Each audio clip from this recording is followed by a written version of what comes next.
कि 2012 से 17 के बीच में लगभग 4800 बसें नहीं खरीदी गई और मैं पूछना चाहूंगा 17 से 22 के बीच में कितनी नई बसें खरीदी गई? ये सही है कि कोरोना काल में 2 वर्षों में कोई नई बसें नहीं खरीदी गई। कई बार पता चलता है, अखबारों के माध्यम से, अन्य माध्यमों से लोग देखते हैं कि बस के ऊपर की छत ही नहीं है। और अगर कहीं फर्श की बात करें, कहीं शीशे की बात करें, कहीं साइड मिरर की बात करें, कहीं धूल की बात करें, कि या तो 10 साल पुरानी बस हो या 11 लाख किलोमीटर चल चुकी हो, उसको हम निष्प्रयोज्य करते हैं। पिछले दिनों कई बार सपा की तरफ से यूपी की रोडवेज बसों को लेकर लगातार सवाल खड़े किए गए। अब इसी मुद्दे पर आज शुक्रवार को सपा विधायक अतुल प्रधान ने यूपी के परिवहन मंत्री से सवाल कर डाले। अतुल प्रधान ने जहां बसों की खस्ता हालत पर सवाल उठाए तो वहीं पूछ लिया कि मेंटेनेंस से लेकर अब तक कितनी नई बसों की खरीद सरकार ने की है। हाल उन बसों का ये है कि किसी बस के सामने का शीशा नहीं होता तो ड्राइवर हेलमेट लगाए हुए मिलता है।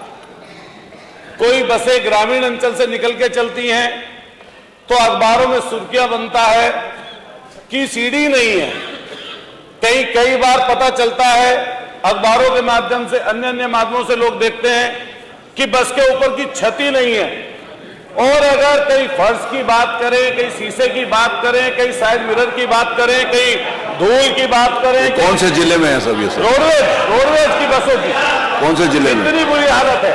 मेरा क्वेश्चन यही है, बोलते रहो, पूछूंगा उतना ही। अरे ठीक है, मेरे से पूछो, आप उधर नहीं। आप बोलते रहो, पूछूंगा उतना ही। हाँ, मान्यवर, रोडवेज बसों की जर्जर हालत की बात मैं कर रहा हूं। इस समय जो स्थिति ये है कि 2012 से 17 के बीच में लगभग 4800 बसें नहीं खरीदी गई और मैं पूछना चाहूंगा 17 से 22 के बीच में कितनी नई बसें खरीदी गई? प्रश्न क्या है? और इस समय वर्तमान में क्या स्थिति है? आपकी वर्कशॉप जो चल रही है, उनकी 2 बड़ी वर्कशॉप हैं मान्यवर कानपुर में, जहां पर नई बॉडी बनकर बसें आया करती थी। पिछले 6 साल से, अभी कुछ दिनों की तो मैं कहता नहीं, अब प्रश्न करो, लेकिन पूरे 6 साल में वहां पर आपके जो कर्मचारी बैठे हुए थे वो भी फ्री हो गए। अब प्रश्न क्या पूछो?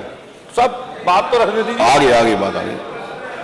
ऐसी स्थिति है, मैं ये पूछना चाहता हूं माननीय मंत्री जी से कि पहले 7.5 साल में एक बस नीलामी में चली जाती थी और लगभग 8 लाख किलोमीटर के बाद आज 10 साल तक और 10 साल से बाद में भी, क्योंकि हमारा एनसीआर का क्षेत्र है, गाजियाबाद, नोएडा, मेरठ, हापुड़, बुलंदशहर, वहां से जो 10 साल से ऊपर के भी बसें हो जा रही हैं, क्या वो पूर्वांचल की तरफ आप भेज दिए हैं या भेजने वाले हैं? इसके साथ साथ जो टेक्निकल मुआयना है वो हर 2 साल में हुआ करता था, 2 साल में होता था टेक्निकल मुआयना। उस टेक्निकल मुआयने में क्या आपको इस तरह की चीजें नहीं दिखाई देती कि बस जर्जर हालत में है, दिक्कत में है, लोग परेशानी में है? वहीं सपा विधायक अतुल प्रधान के सवालों का परिवहन मंत्री दयाशंकर सिंह ने भी बखूबी जवाब दे डाला। दयाशंकर सिंह ने कहा कि पिछली सरकार में कोरोना के कारण 2 साल बसों की खरीद नहीं हो सकी, लेकिन उसके बाद अब तक कई नई बसें खरीदी जा चुकी हैं और कई बसें खरीदने की प्रक्रिया जारी है। हमने ये सही है कि कोरोना काल में 2 वर्षों में कोई नई बसें नहीं खरीदी गई, जिसके कारण कुछ पुरानी बसें जो हमारी उसमें संचालन नहीं कराई जा सकती थी, लेकिन लोगों को आवश्यकता के अनुसार, क्योंकि नई बसें नहीं खरीदी गई इसलिए चलाई गई। आपको मालूम है कि जब कोरोना काल में केजरीवाल ने लाखों लोगों को दिल्ली के बॉर्डर पर भेज दिया, कोई ड्राइवर और कंडक्टर, प्राइवेट व्यक्ति जब अपने घरों से नहीं निकल रहे थे, उस समय परिवहन निगम के चालक और परिचालक अपनी जान को जोखिम में डाल करके उनको घरों तक पहुंचाने का काम किया। हमारे बहुत सारे बच्चे जो है कोटा में गिरे हुए थे, उनको जान जोखिम में डाल करके उनको घर तक पहुंचाया। इलाहाबाद में बहुत सारे जो बच्चे थे जो परीक्षा के लिए वहां इलाहाबाद में फंसे थे, उनको भी घरों तक पहुंचाने का काम किया। कोरोना की परवाह न करते हुए भी हमारे चालक और परिचालकों ने अपने जान को जोखिम में डाल करके लोगों को सुरक्षित पहुंचाने का काम किया। ये इसलिए हम लोग पुरानी बसों को चलाते थे। हमारे यहाँ नियम है कि या तो 10 साल पुरानी बस हो या 11 लाख किलोमीटर चल चुकी हो, उसको हम निष्प्रयोज्य करते हैं। अभी हमने 778 पुरानी बसों को नीलामी हेतु निष्प्रयोज्य घोषित किया जा चुका है।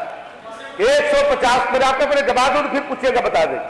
150 नई बस BS6 बसें क्रय की जा चुकी है।